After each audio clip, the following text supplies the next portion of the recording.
Hello and welcome to another episode of India and Global. Bonjour et bienvenue dans un nouvel épisode de India and Global Left. Si vous découvrez l'émission, n'oubliez pas d'appuyer sur le bouton d'abonnement. Pensez aussi à devenir membre YouTube, à nous soutenir sur Patreon ou à faire un petit don via le lien dans la description. Mais, au minimum, regardez cette émission, aimez, partagez et commentez. Sans plus attendre, permettez-moi d'accueillir notre invité de ce soir, le professeur Gerald Horne. Le professeur Horne est l'un des principaux historiens de la gauche, du radicalisme noir, de l'anti-impérialisme et des luttes mondiales. Il est professeur d'histoire à l'Université de Houston et auteur de plus de 40 livres, dont The Counter-Revolution of 1766, que nous avons abordé lors d'une précédente émission. N'hésitez pas à la consulter. Son travail remet en question le récit conventionnel de l'histoire des États-Unis en plaçant l'esclavage, le colonialisme et la résistance au centre. Professeur Horne, bienvenue à nouveau sur India and Global Left. Welcome back to India and Global Left. Merci de m'avoir invité. I wanted to discuss Je voulais aborder la question de la gauche et de ses angles morts, notamment en ce qui concerne la race et la classe. Car la dernière fois que nous avons discuté de votre livre, The Counter-Revolution of 1766, il y a eu des moments où vous avez fait allusion à votre opposition à certaines franges de la gauche sur des sujets comme la politique identitaire et leur incapacité à intégrer le colonialisme de peuplement dans leur cadre d'analyse. Il y a également eu un moment où vous avez évoqué le Parti démocrate et la façon dont toute représentation des Noirs au sein du Parti démocrate est sévèrement critiquée par certains secteurs de la gauche. J'ai donc des questions précises à vous poser. Mais si vous pouviez commencer par une déclaration liminaire sur votre mécontentement ou votre objection à l'égard de certaines franges de la gauche, en particulier sur la question de la race et de la classe. when it comes particularly to the question of race and class. Well, first of all, let's deal with the question of race and class. And let's Eh bien, tout d'abord, abordons la question de la race et de la classe, et faisons-le en ce qui concerne la population noire en particulier, qui a tendance à voter massivement contre l'extrême droite, plus que tout autre groupe démographique. Et ce, malgré toute la propagande sur certains électeurs noirs qui seraient séduits par M. Trump en novembre 2024. Now, in order Or, pour comprendre cela, il faut vraiment comprendre la notion de classe, qui est censée être la marque de fabrique de certains de nos amis de gauche. Mais il semble qu'ils aient oublié que la population noire est issue du secteur non rémunéré de la classe ouvrière. Je parle ici de la population réduite en esclavage. Et en raison de leurs conditions objectives, n'étant pas payés et étant cruellement et sauvagement exploités, ils ont été contraints à la résistance. Ils ont été forcés à la lutte des classes. resistance, they were forced into class struggle. And so those who are oftentimes scorned Ainsi, ceux qui sont souvent méprisés par nos amis de gauche comme étant prisonniers de la politique identitaire sont en réalité l'incarnation même de la lutte des classes. turn to settler colonialism. Maintenant, tournons-nous vers le colonialisme de peuplement dans un premier temps. They don't really understand US history. Malheureusement, beaucoup de nos amis de gauche ne comprennent pas vraiment l'histoire des États-Unis et ils tiennent pour acquis le fait qu'une grande partie de la population autochtone a été liquidée lors de la création de cette soi-disant république. So-called republic. Par conséquent, ils n'ont pas nécessairement étudié, comme certains d'entre nous l'ont fait, les origines du colonialisme de peuplement en Amérique du Nord. Colonialism in North America, Remontons aux années 580, dans ce qu'on appelait la Caroline du Nord, where the one où les instituts d'Andal ont parrainé qu'un mélange hétérogène diverses forces européennes pour traverser l'Atlantique et immober les autochtones. to come across the Atlantic to uproot the indigenous, and with a little bit of luck and a lot of pluck, Et avec un peu de chance et beaucoup de courage, ils ont pu traîner de force les Africains à travers l'Atlantique. C'était un exemple de collaboration de classe. Autrement dit, il y a deux tendances dominantes qui sont encore à l'œuvre aujourd'hui. Il y a la lutte des classes, illustrée de façon remarquable par ceux que l'on méprise comme étant prisonniers de la politique identitaire en parlant de la population noire. Et puis il y a la collaboration de classe, et que l'on a vu en novembre 2024, lorsque M. Trump a obtenu 67 millions de voix provenant de manière disproportionnée et massive des descendants des premiers colons. Or cela, d'une manière ou d'une autre, n'est pas qualifié, c'est-à-dire que ce dernier cas n'est pas qualifié de politique identitaire.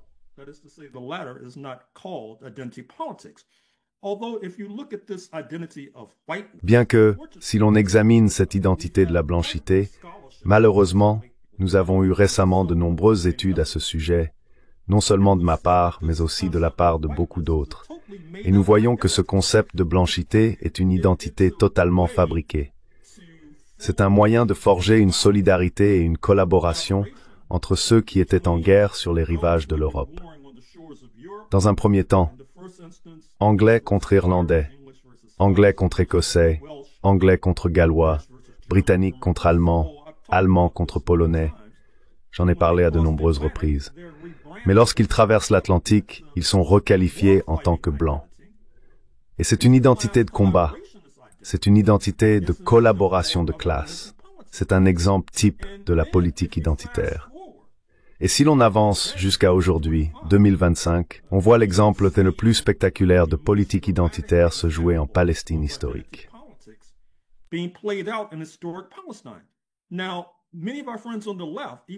Aujourd'hui, beaucoup de nos amis à gauche, même s'ils utilisent le terme politique identitaire de façon désinvolte, je n'ai jamais entendu l'un d'eux qualifier Israël d'exemple de politique identitaire, alors même que les droits et responsabilités y sont attribués sur la base d'une identité ethno-religieuse exclusive, par exemple. Et pourtant, cela ne serait pas de la politique identitaire. Je pense que cela devrait vous montrer qu'aujourd'hui, ce terme politique identitaire doit être rangé aux côtés d'autres termes de propagande qui ont trompé bien trop de gens. Je parle ici du terme wokisme, qui signifierait soi-disant qu'il ne faut pas être sensible à l'antiracisme. Je parle aussi de termes passés comme cancel culture, par exemple, qui désignait soi-disant la gauche comme étant censeur en écartant ceux avec qui elle n'était pas d'accord.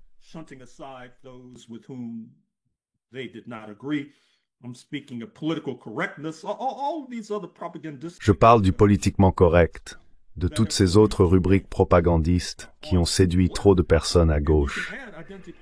Et on peut ajouter la politique identitaire, car ce que l'on peut dire à juste titre, étant donné mon dernier exemple sur la façon dont la politique identitaire n'est pas appliquée à Israël, ni même au sionisme, qui est probablement l'exemple le plus flagrant en matière de politique identitaire, c'est que nous devrions voir cela comme un moyen pour certains à gauche de dénigrer ceux qui n'ont pas de pouvoir, ceux perçus comme sans influence, tout en fermant les yeux sur les milliardaires sionistes qui, bien sûr, dominent le discours sur Israël et dominent le discours concernant le génocide au ralenti qui se déroule à Gaza. Ainsi, mon conseil à beaucoup de nos amis de gauche est que, à moins et jusqu'à ce qu'ils puissent appliquer le terme politique identitaire à Israël et au sionisme, ils devraient abandonner ce terme.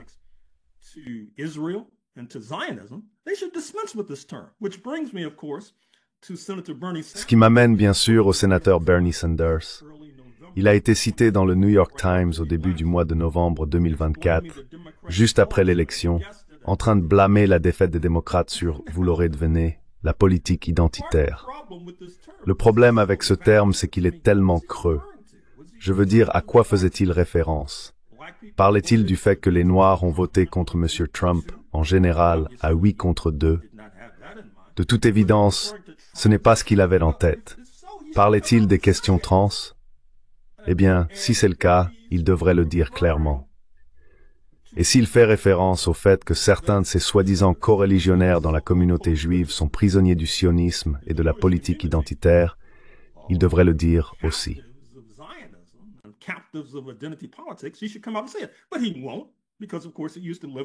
Mais il ne le fera pas parce que, bien sûr, il a vécu en Israël. Et en fait, cela m'amène à une autre question. Aux États-Unis, il est permis d'attaquer n'importe quel aspect de l'existence noire. Par exemple, le nationalisme noir, n'importe lequel de ces aspects. Je veux dire, c'est la liberté d'expression, par exemple. Mais si une personne comme moi, une personne noire, commence à critiquer le sionisme ou certains aspects de la vie politique juive, Je suis un bigot, par exemple. Je devrais me taire, je devrais perdre mon emploi, peut-être même être soumis à un traitement encore pire. Et étant donné cet état de choses triste et déplorable, il est compréhensible que nous soyons peut-être au bord du fascisme aux États-Unis d'Amérique.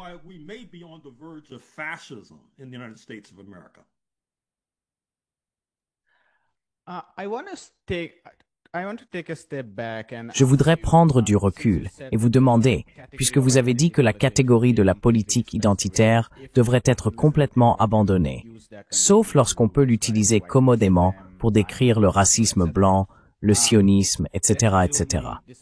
Supposons que nous nous débarrassions de cette catégorie. Je me demande quelle catégorie devrait être utilisée si et quand la gauche doit critiquer une partie de la tradition noire qu'elle ne considère pas comme une tradition radicale. Je pose cette question parce qu'une grande partie de votre travail porte sur la tradition radicale noire et sur la façon dont elle a été réprimée puis finalement brisée. Bien sûr, elle n'a pas été éliminée, mais elle a été considérablement affaiblie depuis les années 1960 et disons les années 1970. Si l'on veut critiquer la politique progressiste libérale, quel serait ce cadre? Et dans quelle mesure devrait-on consacrer du temps à critiquer cette tradition progressiste libérale? Voilà ma question.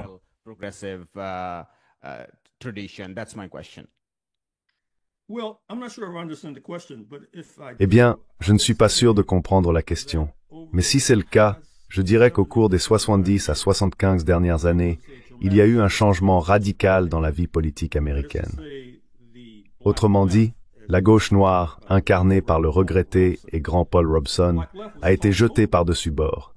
Il était linguiste, socialiste, adepte de la résistance noire, star hollywoodienne et chanteur de concert. Ses revenus sont passés dans les années 1950 de 6 chiffres à 4 chiffres. Ce qui s'est passé, c'est que la classe dirigeante américaine subissait une pression énorme et constante de la part du camp socialiste à cause de l'apartheid américain. Il y avait une pression pour débarrasser les États-Unis de l'apartheid ou de la ségrégation raciale, la suprématie blanche sous forme juridique.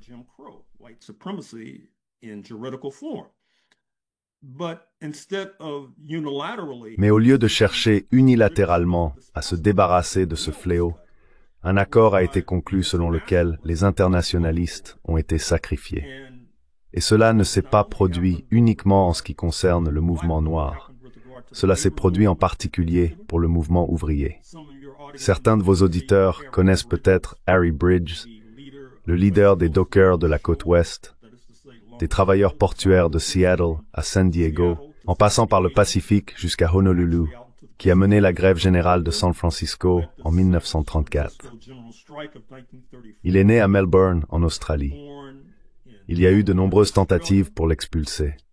Hélas, dans les années 1950, alors que la chasse aux sorcières anticommunistes s'intensifiait, lui et son syndicat ont été exclus de la maison du travail.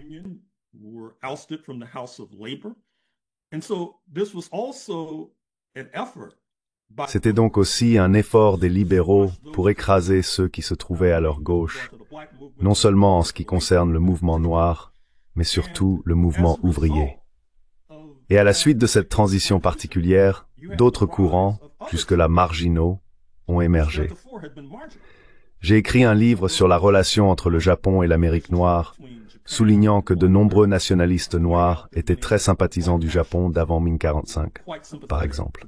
Beaucoup d'entre eux ont été emprisonnés en novembre 1942 à East St. Louis, dans l'Illinois, juste de l'autre côté du fleuve depuis St. Louis. Il y avait des Noirs qui s'entraînaient militairement, anticipant une invasion japonaise à laquelle ils comptaient se joindre. Et ces forces nationalistes noires se qualifiaient également d'asiatiques.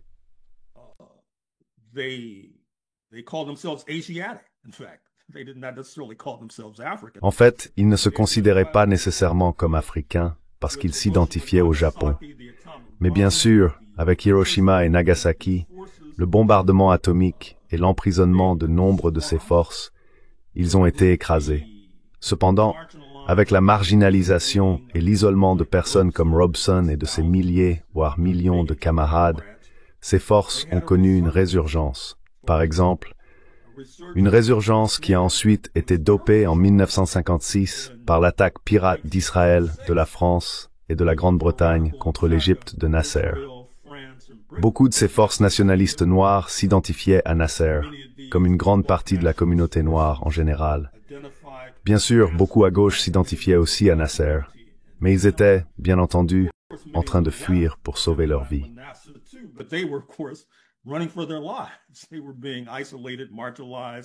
Ils étaient isolés, marginalisés, envoyés en exil et emprisonnés. Cela donne donc un élan à bon nombre de ces forces issues de la tradition nationaliste noire, tradition à laquelle beaucoup de nos amis de gauche s'opposent, bien qu'ils ne comprennent pas nécessairement les forces historiques qui ont conduit à leur émergence. Il me semble donc que si l'on veut être un scientifique de la société, ce que beaucoup prétendent être, il faut avoir une analyse scientifique, une analyse globale de la manière dont certaines forces idéologiques, dont certaines forces politiques, émergent et déclinent. Il ne sert à rien de simplement fustiger et condamner ces forces si l'on ne comprend pas comment elles sont apparues à l'origine.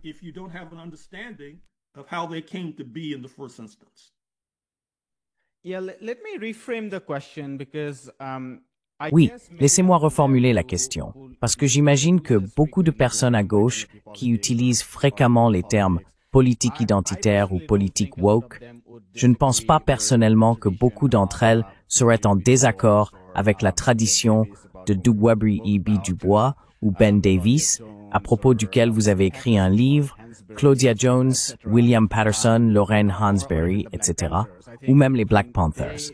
Je pense que, lorsqu'ils parlent de politique, ils ont en tête des personnes comme Ibram Kendi, etc. Je ne veux pas tous les citer.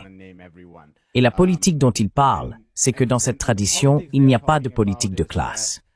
Il n'y a pas de discussion de fond sur la façon dont la richesse est produite, distribuée et circulée.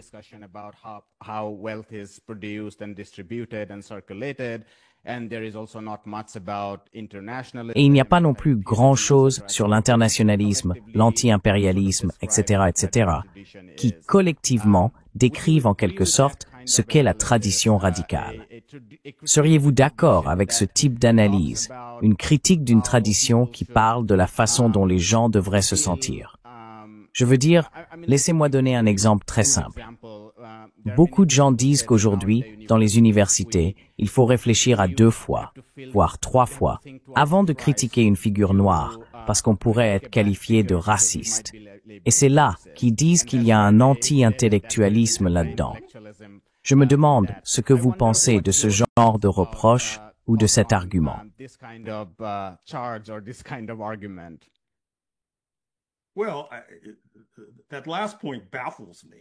Eh bien, ce dernier point me laisse perplexe parce que, vous savez, une personne comme moi, je suis censé, je suppose, être identifié à la gauche, au socialisme, au radicalisme, mais je suis attaqué de toutes parts par de nombreuses personnes de gauche. Ils ne semblent pas hésiter à me critiquer. Ils me critiquent par écrit, ils me critiquent sur les réseaux sociaux, sur toutes les plateformes possibles. Ces personnes qui estiment être réduites au silence d'une manière ou d'une autre, je n'y crois pas. En revanche, ce que je peux admettre, c'est ce que j'ai dit plus tôt. Si vous critiquez le sionisme, par exemple, comme il existe d'innombrables exemples, vous courez le risque de perdre votre emploi.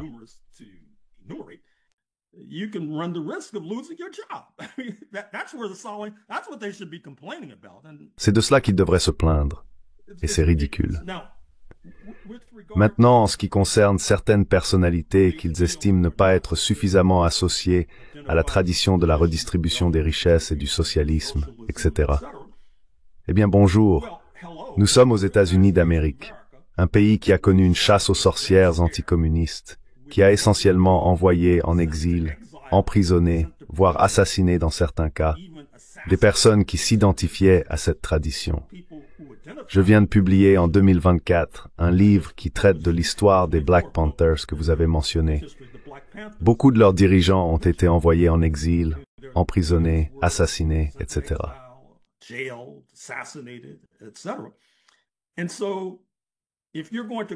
Donc, si vous allez critiquer certaines figures noires aujourd'hui parce que vous estimez qu'elles ne sont pas suffisamment radicales ou pas assez à gauche, eh bien, vous devriez comprendre le pays dans lequel elles vivent.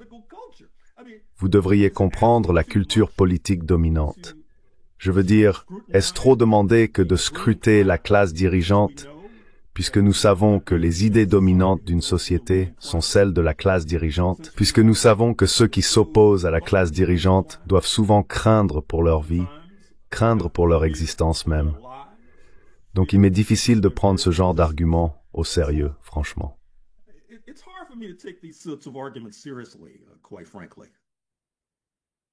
I also wanted to ask you about the claim. Je voulais également vous interroger sur l'affirmation selon laquelle un accent excessif mis sur la question raciale nous éloigne de la question de classe. L'argument souvent avancé est celui du mouvement Sanders. On dit que l'un des moments politiques les plus radicaux de l'histoire des États-Unis depuis, disons, les années 1960 a été celui où la mobilisation s'est faite au nom de la couverture santé universelle, de l'impôt sur la fortune, etc. Mais avec très peu de références à la question raciale.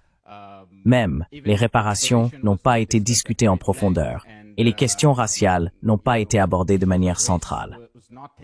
On affirme que ce fut un moment porteur d'espoir et que, si ce mouvement avait abouti, il aurait massivement bénéficié à celles et ceux qui ont été les plus opprimés au fil de l'histoire. Je me demande ce que vous pensez de cette ligne d'argumentation au sein de la gauche.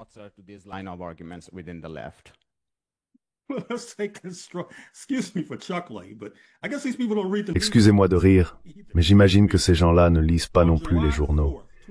Je veux dire, le 4 juillet 2025, le tyran orangé, M. Trump, a signé une loi fourre-tout qui démantèle, par exemple, le système de santé, en particulier au sein de sa propre base, la classe ouvrière et la classe moyenne.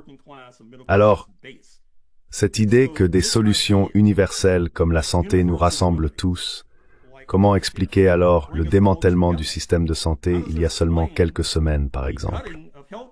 Il se trouve que je vivais aux États-Unis pendant la lutte autour de l'Obamacare, par exemple, une tentative, du moins dans l'esprit des démocrates, de faire un pas en avant en matière de santé.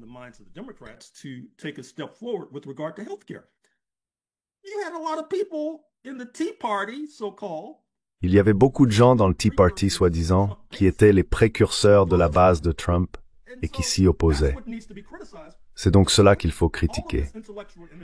Toute cette énergie intellectuelle consacrée aux soi-disant politiques identitaires et au nationalisme noir, eh bien, au lieu de critiquer la communauté qui vote le plus massivement contre l'extrême droite, ce qu'il devrait examiner, c'est la collaboration de classe. Cela me semble évident. Je vous parle depuis le Canada, où je travaille sur un livre qui propose une sorte d'analyse comparative du colonialisme de peuplement des deux côtés de la frontière. Settler colonialism on both sides of the border.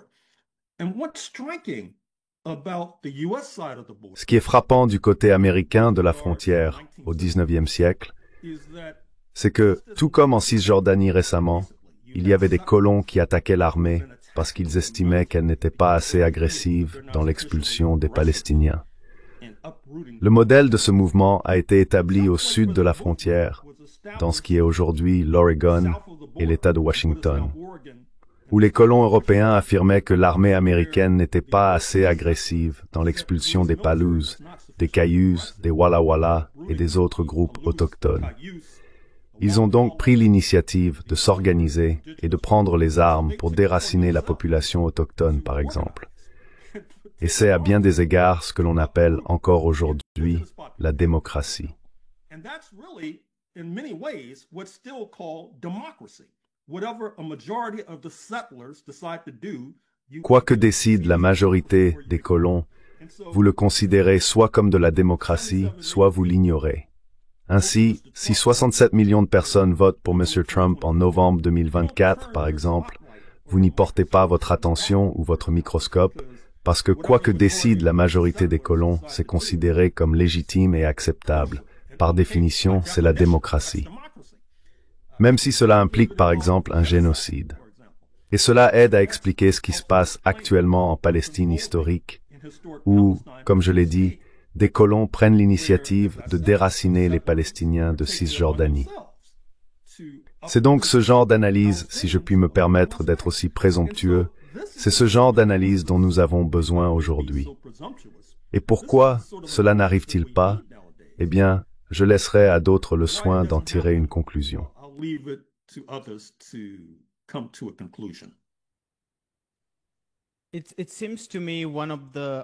Il me semble aussi que l'un des problèmes réside dans cette focalisation excessive sur la politique électorale. J'ai lu dans l'un de vos livres, je crois que c'était le livre sur Ben Davis, où vous disiez quelque part au début qu'une analyse juste du Parti communiste des États-Unis ne peut pas se limiter aux élections. Et vous avez effectivement évoqué les élections de Ben Davis lorsqu'il représentait Harlem, mais vous avez précisé qu'on ne pouvait pas réduire cela à la politique électorale, car la présence d'un parti communiste fort signifie bien plus que cela. Cela implique un mouvement ouvrier beaucoup plus puissant, une résistance bien plus forte à la brutalité policière, etc., etc. Je voulais vous demander, pensez-vous qu'une partie de l'échec de la gauche aux États-Unis, mais aussi dans des endroits comme l'Indiana et ailleurs, où, pour le dire simplement, nous vivons sous une démocratie bourgeoise, tient à l'incapacité de la gauche à aller au-delà du succès électoral, à repenser ou à penser autrement, et plutôt à s'interroger sur l'impact de la politique sur la société dans son ensemble.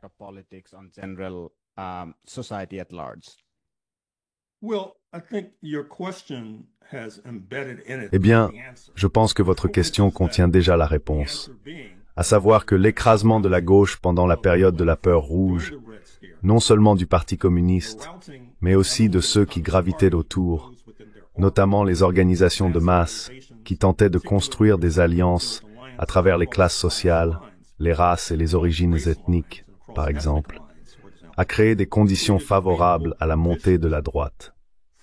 Ce qui a donc limité et restreint les options politiques de la gauche, menant à ce que vous avez décrit comme une focalisation excessive sur la politique électorale.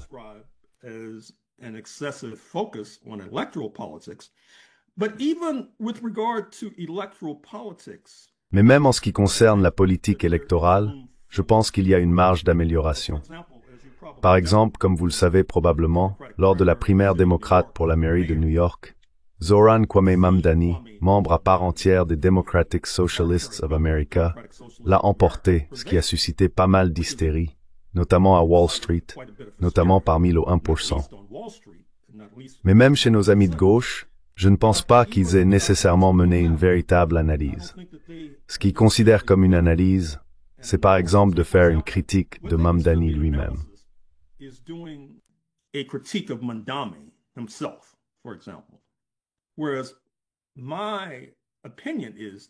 Selon moi, une analyse par exemple, pourquoi il n'a pas obtenu de meilleurs résultats auprès de l'électorat noir, ne dépendrait pas de ses compétences réelles ou supposées.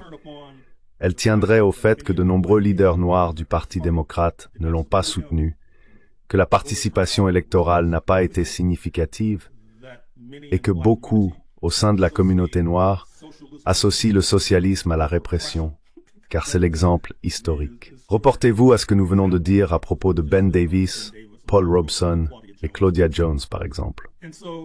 Ainsi, si l'on veut comprendre la perspective de Mamdani ou ses faiblesses au sein de la communauté noire sur le plan électoral, il ne suffit pas de s'intéresser à lui et à ses positions, ni même nécessairement à la DSA, que les leaders noirs qualifient de gentrification adolescente.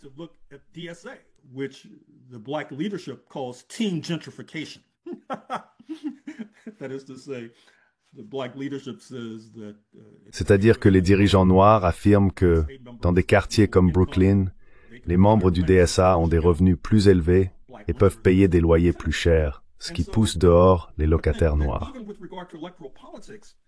Ainsi, je pense que même en ce qui concerne la politique électorale, il y a des progrès à faire en matière d'analyse. Autrement dit, en règle générale, lorsqu'on fait une analyse, il faut analyser les forces en présence, les forces de classe par exemple, ou les forces raciales, alors que bien souvent on se contente de se concentrer sur un individu. Par exemple, en suivant la politique aux États-Unis, on pourrait facilement en conclure que si Donald Trump disparaissait demain, tout irait bien. Mais cela ignore les forces qui portent Donald Trump. the forces that are pushing Donald Trump forward.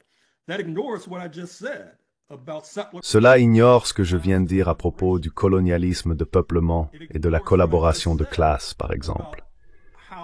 Cela ignore ce que je viens de dire sur la façon dont la population autochtone dans de nombreuses régions d'Amérique du Nord a été liquidée, littéralement de la main des colons, parce qu'ils estimaient que l'armée n'était pas suffisamment agressive.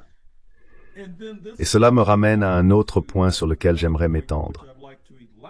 Tu as dit qu'aux États-Unis, il semble y avoir un accent excessif sur la race et non sur la classe. Eh bien, si tu avais écouté ce que je dis depuis quelques minutes, tu comprendrais comment et pourquoi c'est le cas.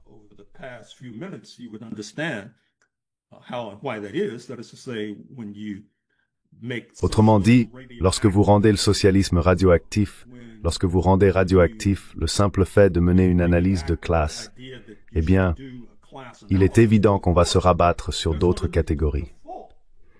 Sans parler de mon point principal, à savoir que lorsque vous parlez de race, en particulier en ce qui concerne la communauté noire, et il semble que nous soyons la communauté à laquelle on pense dès qu'on évoque la notion de race, vous parlez en réalité des descendants d'un secteur non rémunéré de la classe ouvrière.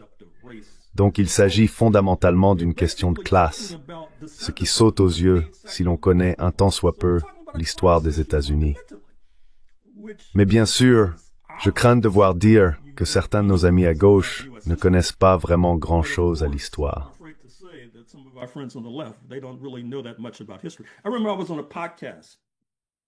Je me souviens avoir participé à un podcast. J'ai été invité sur plusieurs podcasts où je parlais de ce genre de sujet. Et les animateurs du podcast semblaient vouloir me presser, passer rapidement sur l'histoire pour revenir au moment présent, afin de ne pas avoir à affronter ces questions difficiles de génocide contre les Amérindiens, des colons étranglant littéralement des Amérindiens dans leur lit, par exemple, et le type de politique qui en découle. C'est trop difficile. Ils préfèrent parler, je ne sais pas, de certains écrivains qui, selon eux, n'abordent pas vraiment la question de la redistribution des richesses.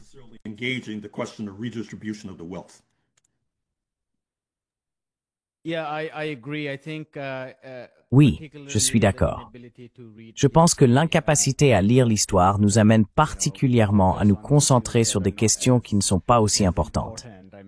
Je veux dire, comme tu l'as dit, se focaliser excessivement sur un écrivain plutôt que sur de vrais problèmes comme le lynchage, les inégalités de richesse, ou l'accès au crédit pour le logement, ou encore la ségrégation profonde sur le marché du travail.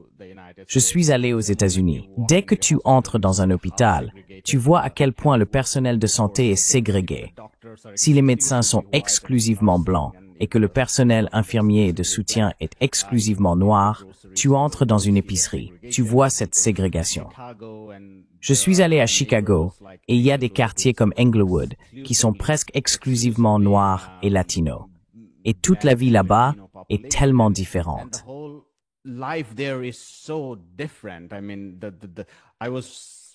Je veux dire, je faisais du bénévolat avec une organisation et on nous a dit que la première chose à dire aux gens, c'est que nous ne travaillons pas pour le gouvernement. J'ai été un peu surpris parce que dans le Sud global, si vous dites aux gens que vous travaillez pour le gouvernement, les gens sont généralement, même les pauvres qui ne reçoivent pas forcément grand-chose du gouvernement, plus favorables envers vous parce que ils pensent que vous pourriez leur apporter quelque chose. Mais là-bas, on nous a dit de ne pas dire que nous travaillons avec le gouvernement parce que leur seule expérience du gouvernement, c'est la brutalité policière et le fait d'être malmenés par les compagnies d'assurance, etc., etc. Donc je pense que les principaux problèmes de notre société passent à la trappe. Et puis quelques figures qui bien sûr gagnent des sommes ridicules, vous savez, en ayant des livres sur ces sujets, deviennent le centre de notre vie politique.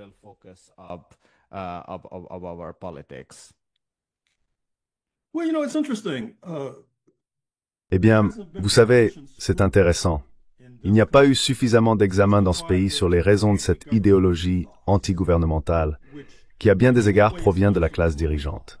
Par exemple, L'aile dominante de la classe dirigeante dans les années 1860 a vu sa propriété expropriée par le gouvernement sans compensation. Je parle ici de l'aile esclavagiste de la classe dirigeante, parce qu'elle a perdu la guerre de sécession et ensuite des milliards de dollars de biens incarnés par les corps des Africains réduits en esclavage. Et évidemment, cela les rend plutôt hostiles au gouvernement qui a mené cette opération. Mais il faut aussi se référer à mon exemple d'avant la guerre de sécession concernant ce qui s'est passé dans le nord-ouest du Pacifique, où le gouvernement était perçu comme freinant les colons dans leur volonté de s'emparer des terres des Amérindiens.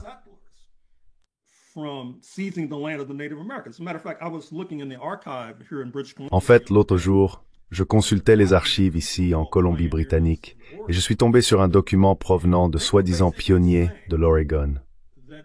Il disait essentiellement qu'un thème dominant de l'histoire des États-Unis a été ces citoyens, ou ce que j'appellerais les colons, qui défiaient ouvertement le gouvernement.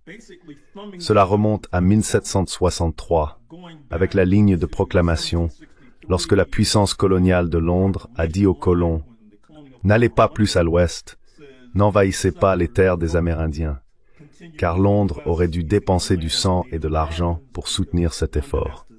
Ils ont défié le gouvernement, ont rejeté Londres, mené une contre-révolution et ont continué à avancer vers l'ouest. Et comme je l'ai dit, dans les années 1840, dans l'État de l'Oregon et ce qui est aujourd'hui l'État de Washington, ils avaient le sentiment que le gouvernement essayait continuellement de les freiner.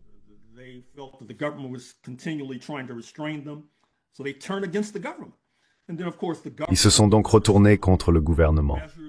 Et puis, bien sûr, le gouvernement a imposé des mesures contre les lois Jim Crow, des mesures contre l'apartheid américain dans les années 1950, sous la pression constante de la communauté internationale. Cela a conduit à des soulèvements massifs parmi les descendants des colons à Little Rock, dans l'Arkansas, en 1957, où le président Eisenhower a dû envoyer des troupes fédérales pour protéger des élèves noirs menacés d'être lynchés, déchiquetés, par des adolescents descendants de colons au lycée central de Little Rock.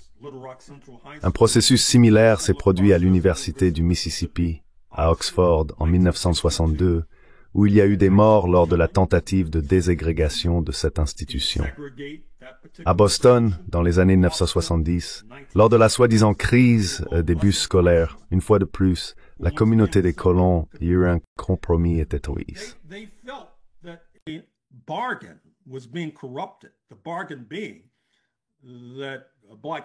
Le marché était que les Noirs resteraient à jamais subordonnés, ce qui, dans l'esprit de certains, procurerait un certain privilège aux personnes dépourvues de mélanine, aux descendants des colons, leur donnant un avantage en matière d'embauche et d'obtention de contrats publics, etc.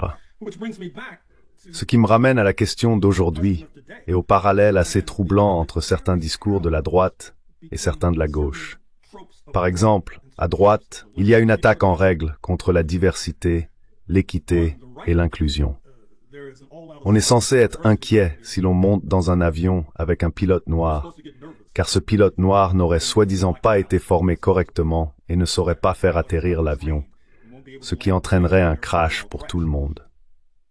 À gauche, le parallèle est le suivant, et je l'ai constaté dans la réaction à un livre prévu pour publication par la porte-parole de M. Biden, Karine Jean-Pierre, une femme noire d'origine caribéenne.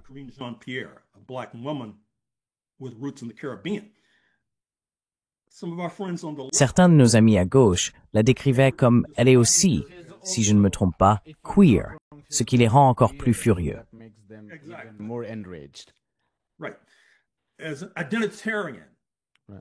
Exactement comme une nomination identitaire. En d'autres termes, elle n'est pas compétente, elle n'est pas qualifiée, elle est identitaire.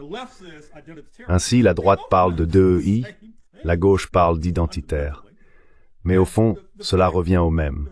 Et le fait que cela soit douloureusement et intuitivement évident pour l'observateur le plus distrait, on pourrait penser ne semble pourtant pas évident pour ceux qui proposent ces plans farfelus.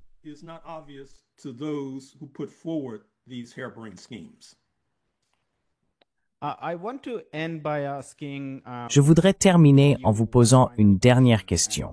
Et ce n'est pas nécessairement, c'est ma propre question, car dans l'émission d'aujourd'hui, j'ai surtout posé des questions qui circulent beaucoup, bien sûr à droite, mais que la gauche a reprises sans esprit critique. Et cela me dérange personnellement. L'un des points concernait la DEI. Lorsque j'ai commencé à m'intéresser à la politique américaine, j'ai été extrêmement choqué de voir que des mesures comme la discrimination positive étaient presque entièrement rejetées, comme faisant partie d'une idéologie de la classe dirigeante. Alors qu'en Inde, par exemple, il existe des tonnes d'études montrant comment la discrimination positive dans l'éducation et les emplois publics a aidé la communauté Dalit à accéder à une meilleure mobilité sociale. Je veux dire, bien sûr, ce n'est pas une panacée à tous les maux. Cela ne restructure pas complètement la société, mais cela aide beaucoup la communauté. Thomas Piketty lui-même a dit que des mesures comme les réparations et la discrimination positive apportent une contribution significative au développement économique des personnes qui sont tout en bas de l'échelle. Mais lorsque j'ai commencé à parler avec des gens des États-Unis, même des personnes de gauche, ils rejettent tout cela en bloc comme une idéologie de la classe dirigeante, qu'ils résument par l'acronyme DEI. Mais je voulais te poser une question, et je sais que tu es historien, pas économiste, ni décideur politique.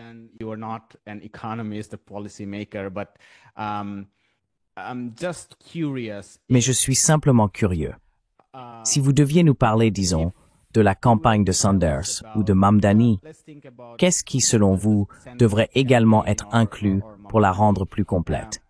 Parce que des mesures comme celles que Mamdani évoque, le gel des loyers, par exemple, j'imagine que cela aiderait toutes les personnes pauvres, ce qui inclurait beaucoup de personnes noires. Et l'augmentation du salaire minimum, la gratuité des transports publics, la taxation des riches, etc., bénéficierait certainement à l'ensemble des personnes noires. Donc, en dehors de la question des réparations, que devrait-on inclure d'autre en termes de politique ou de positionnement politique qui, selon vous, rendrait une campagne de Mamdani ou de Sanders plus efficace et plus complète?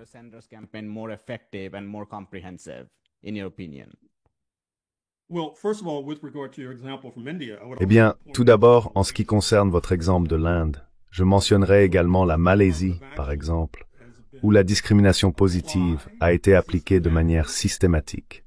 À mon avis, on ne peut pas dissocier les taux de croissance économique de cette nation d'Asie du Sud-Est de cette application progressive de la discrimination positive. Je dirais aussi qu'en ce qui concerne le Brésil, il y a eu des mesures que nous qualifierions ici de discrimination positive pour améliorer la situation de la population noire en particulier et de la population autochtone, par exemple. Et c'est assez curieux, comme vous venez de le souligner.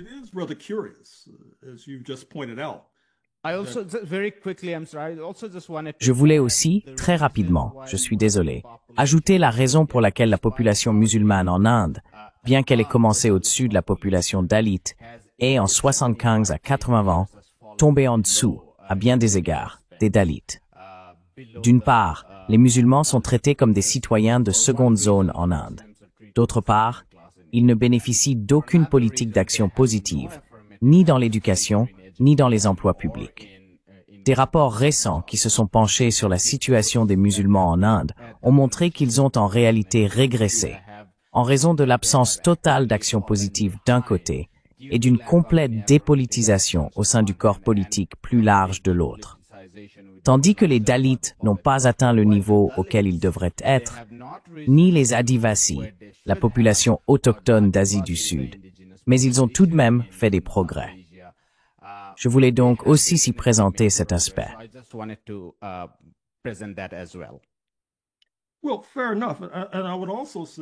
Eh bien, soit. Et je dirais aussi qu'en ce qui concerne cette idée reçue selon laquelle l'action positive, la diversité, l'équité et l'inclusion serait un stratagème malveillant de la classe dirigeante pour diviser la classe ouvrière. Eh bien, cela ignore une partie de l'histoire que je viens d'évoquer, à savoir qu'il y a eu, il y a quelques décennies, un compromis dans lequel la gauche noire a été sacrifiée et les libéraux noirs ont été mis en avant. L'action positive faisait partie du paquet pour augmenter le nombre de cadres noirs. Mais ce n'est pas tout. Il y a aussi le fait que les Noirs et les organisations de masse réclamaient l'action positive, demandaient plus de policiers noirs parce qu'ils pensaient qu'ils seraient moins enclins à faire usage de leurs armes. Regardez l'affaire DPOA, l'affaire de la Detroit Police Officers Association, qui a contribué à établir de nombreux principes de l'action positive.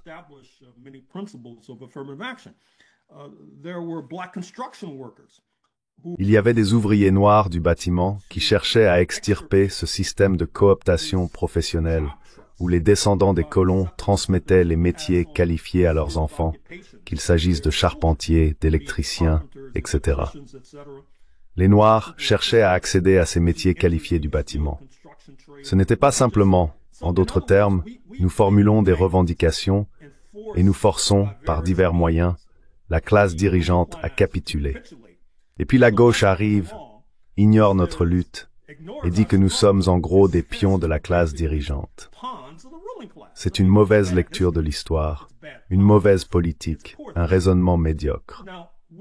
Maintenant, en ce qui concerne Mamdani, ce que je trouve curieux dans cette campagne, et cela nous ramène à la question des politiques identitaires, c'est que, tout comme la question de l'antisémitisme a été instrumentalisée pour déstabiliser la direction de Corbyn à Londres, elle est maintenant instrumentalisée contre Mamdani.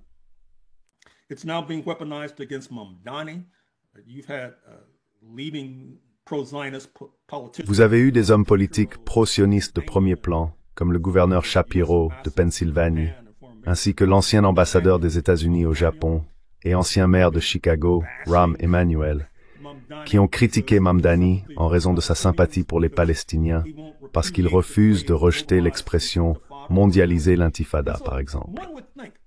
On pourrait donc penser que ceux de gauche, qui sont sincèrement et véritablement préoccupés par le progrès et par les questions d'identité, s'intéresseraient à la politique identitaire venant de ceux qui ont été admis dans les cercles sacrés de la blancheur.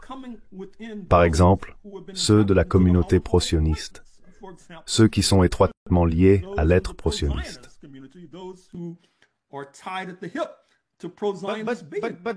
Mais ils diraient qu'ils sont déjà très critiques envers le sionisme. Je veux dire, ils n'accepteraient pas l'accusation selon laquelle ils ne le sont pas. Oui, mais ils ne le relient pas à la politique identitaire. C'est ça mon point. Il ne s'agit pas seulement d'être critique envers le sionisme ou envers Israël, d'être critique envers le génocide, d'être critique envers la famine de masse. Ce que je dis, c'est qu'il faudrait avoir un critère selon lequel on introduit ce concept, la politique identitaire, mais qu'il disparaît lorsqu'il s'agit d'examiner les puissants. Par exemple, dans un bureau de Mamdani, dans le Queens, à New York, il y a quelques jours à peine, on a eu un exemple de politique identitaire. De nombreux Américains d'origine italienne manifestaient parce qu'ils n'aimaient pas ce que Mamdani avait dit à propos de Christophe Colomb, qui bien sûr est né à Gênes, ce qui est aujourd'hui l'Italie. C'était de la politique identitaire, mais ce n'est pas présenté dans ce contexte.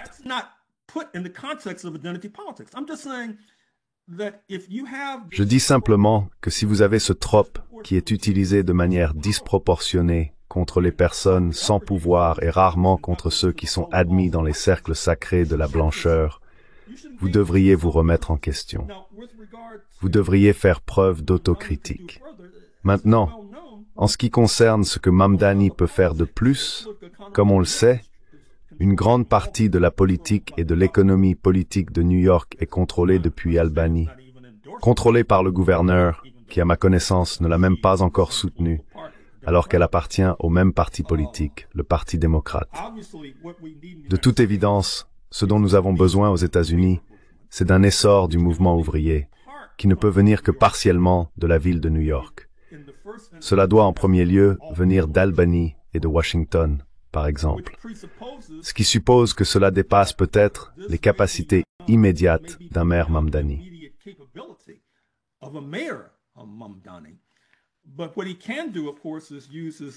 Mais ce qu'il peut faire, bien sûr, c'est utiliser cette tribune présidentielle.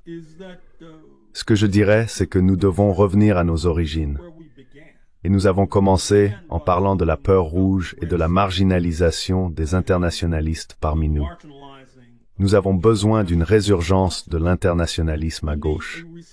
Il y a des gens à gauche qui ne comprennent même pas ce qui se passe au Canada, juste à côté, par exemple. Et ils ne comprennent certainement pas ce qui se passe en Afrique. Je veux dire, cela me choque et m'indigne. Même si tant d'Africains arpentent les rues des villes des États-Unis, on pourrait penser qu'ils se demanderaient comment ces personnes sont-elles arrivées ici et quelle est leur histoire. En dehors d'être considérés comme des captifs de la discrimination positive ou de la politique identitaire.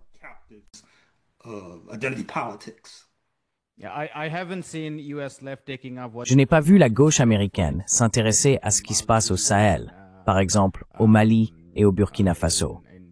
Il y a des mouvements radicaux très importants menés par des personnes comme Ibrahim Traoré, qui luttent contre l'impérialisme français, nationalisent l'industrie afin que de plus en plus d'Africains puissent obtenir des emplois, de meilleurs emplois. Et ces mouvements sont tout simplement absents de la politique de la gauche américaine. Même dans des pays comme le Vietnam ou la Chine, il se passe des choses remarquables en matière d'émancipation des populations, mais cela n'est tout simplement pas reconnu. On parle d'internationalisme.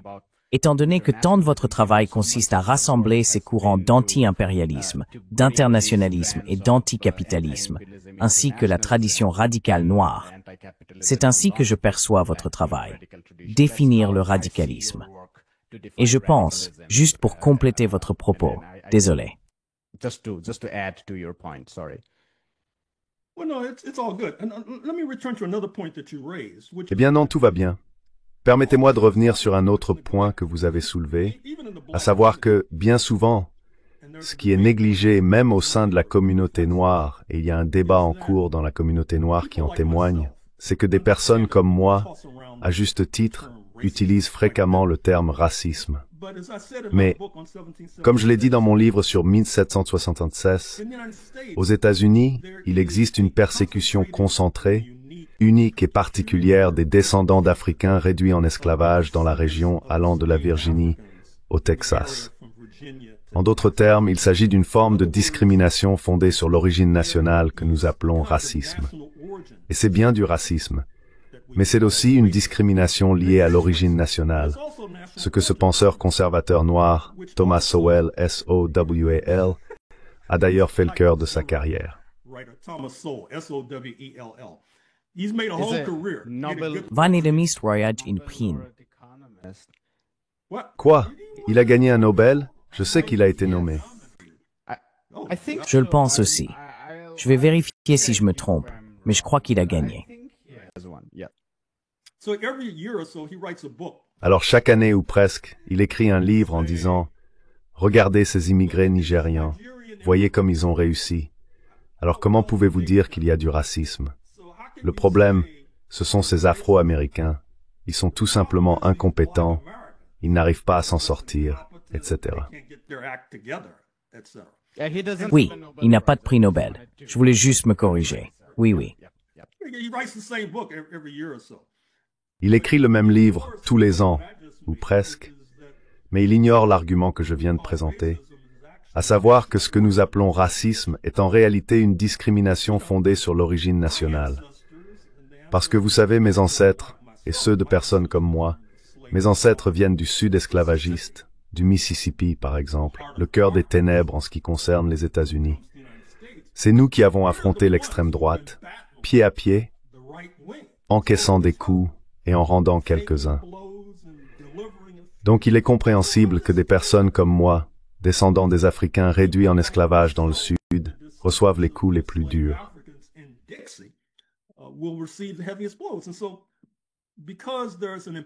Ainsi, en raison d'une compréhension imparfaite de ce que je viens de dire, cela a conduit à ce mouvement, je suis désolé de le dire, au sein de la communauté noire, où des Noirs comme moi, ou des personnes dont les racines sont dans le sud esclavagiste, essayent maintenant de se distancier des immigrés nigériens, immigrés caribéens, etc. Ce qui bien sûr est insensé et contre-productif. Et aussi, si la communauté noire ne comprend pas ce point, il est compréhensible que les immigrés ne le comprennent pas non plus. Par exemple, lorsque M. Trump a reçu les dirigeants d'Afrique de l'Ouest à la Maison-Blanche l'autre jour, il a dit aux dirigeants du Libéria, « Oh, vous parlez si bien anglais », par exemple.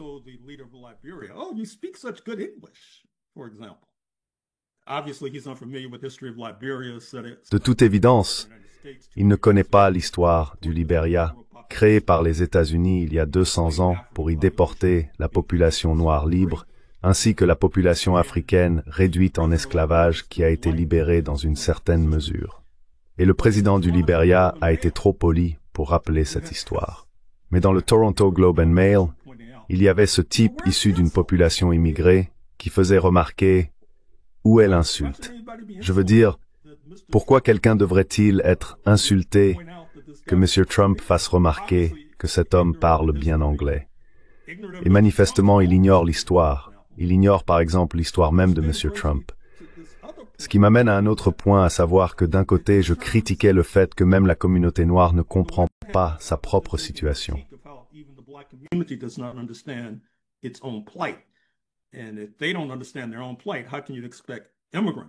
Et s'ils ne comprennent pas leur propre situation, comment pouvez-vous attendre des immigrés qu'ils la comprennent? Je veux dire, c'est peut-être compréhensible. Mais en même temps, par exemple, la classe dirigeante, même si certains de nos amis de gauche pensent que nous, les descendants d'Africains réduits en esclavage, bénéficions de privilèges particuliers, en réalité, c'est exactement l'inverse. Nous subissons une persécution particulière.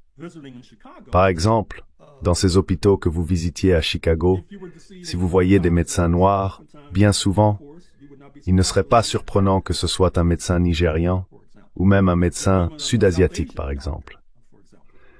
Comme je l'ai dit, les États-Unis sont une société complexe, mais ce n'est pas un mystère. Je veux dire, c'est pas si complexe qu'on ne puisse pas la comprendre. Il suffit d'un peu de perspicacité et peut-être d'ôter le bandeau de vos yeux.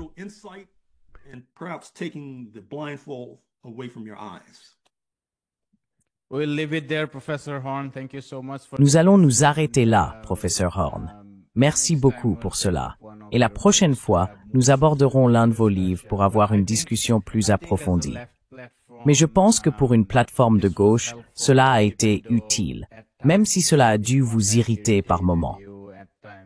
Parfois, les arguments que je vous ai présentés au nom de la gauche étaient puérils, voire stupides. Mais merci beaucoup d'avoir accepté cet échange. Merci de m'avoir invité.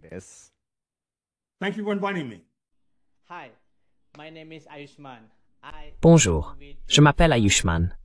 Avec Jyotishman, nous avons lancé cette plateforme.